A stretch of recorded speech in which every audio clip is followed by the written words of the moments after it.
Hey, what's going on everyone? In today's video, I'm going to be giving you a rundown of some of the best Lightroom presets that I have come across.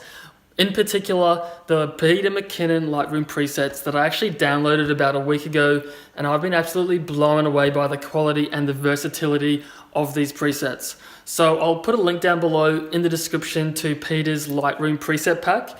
You can pick it up for $20, which in my opinion is an absolute bargain for what you get. And I'll also put a link down below to my website where I go into more detail about the presets as well. But that's enough of me babbling on. I'll jump over to my computer so you can see how good these presets actually are. Okay guys, I'm back at my laptop and I'll go through some of these awesome presets with you. So I've got a few photos I've already imported into Lightroom. As you can see down here, I've got a pretty wide range. I've got a bit of landscape. I went to Hobbiton last year. We've got a bit of a portrait kind of natural photo, a bit of street photography, portrait, landscape, and also some night photography. So these Peter McKinnon presets, from my experience, can handle most of these photos really well.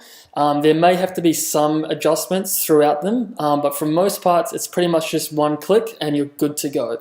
So I'll start off with this awesome Hobbiton photo that I took last year. And I really like the presets Avatar, Red Crush, Kodak Summer, and Heatstroke. But again, it depends on the photo you're using. So I'll go ahead and I'll apply Avatar to this one. And as you can tell, it just instantly brings that photo to life. But as I said before, you may have to tweak it a little bit. So these greens are a little bit kind of oversaturated. So what I can easily do is come down to the saturation and the hue, and I can just drop that down to a more natural level.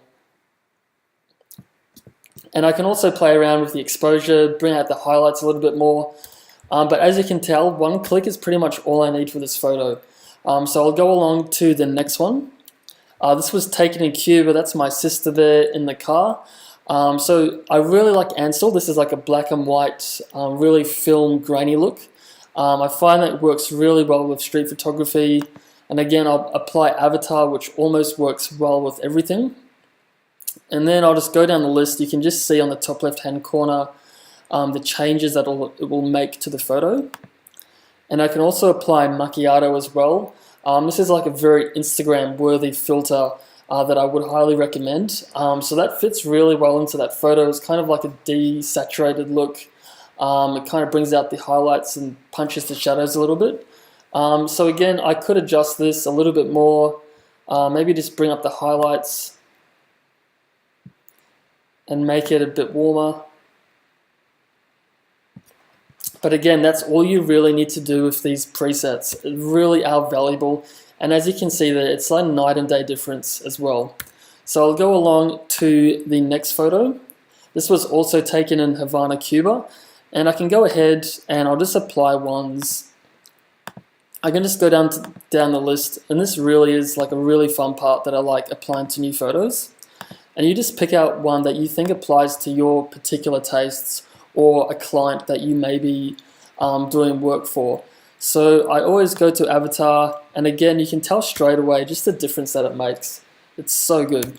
And again, I mainly use this as a foundation, and I think it's a really good way to learn Lightroom as well.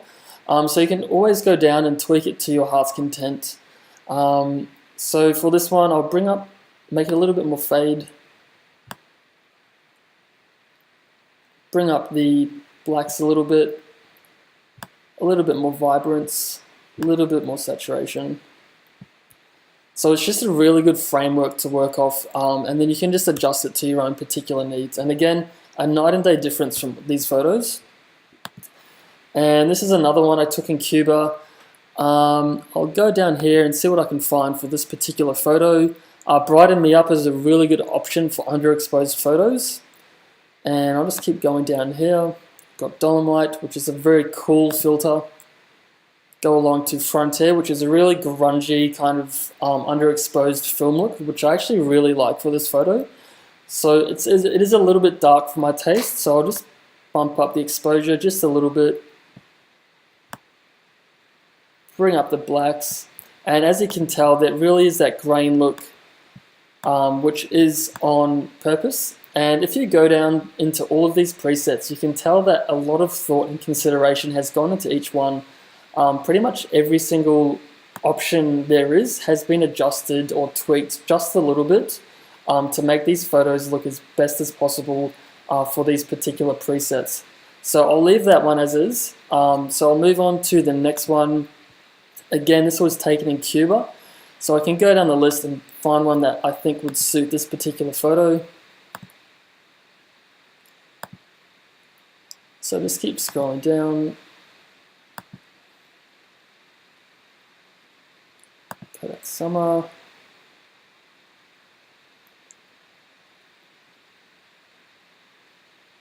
I think I like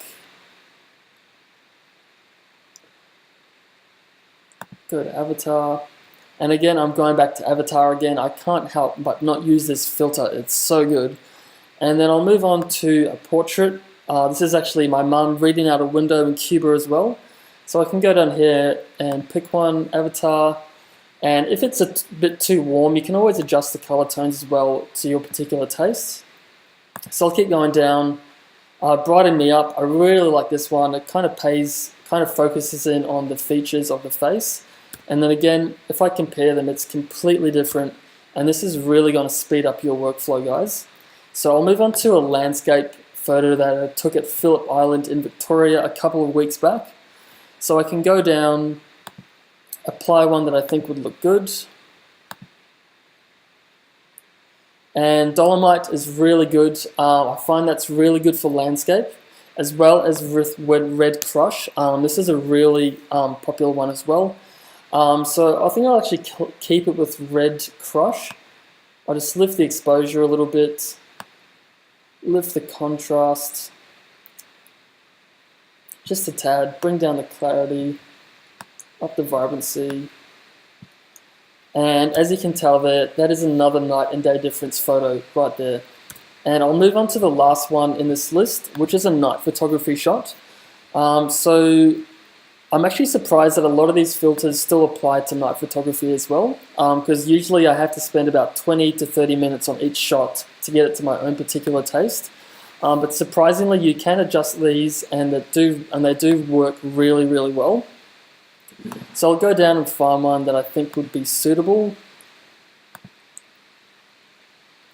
And Heatstroke is one that I really like. It kind of gives that grungy, underexposed city look. But from there, I then tweak it to my particular taste. So I typically up the blacks, up the shadows, do the highlights, maybe just a little bit of exposure. And then what I typically do is I'll put in a gradient filter. I'll drop that one down, and then I'll up the exposure. Oh, wrong side, flip that over.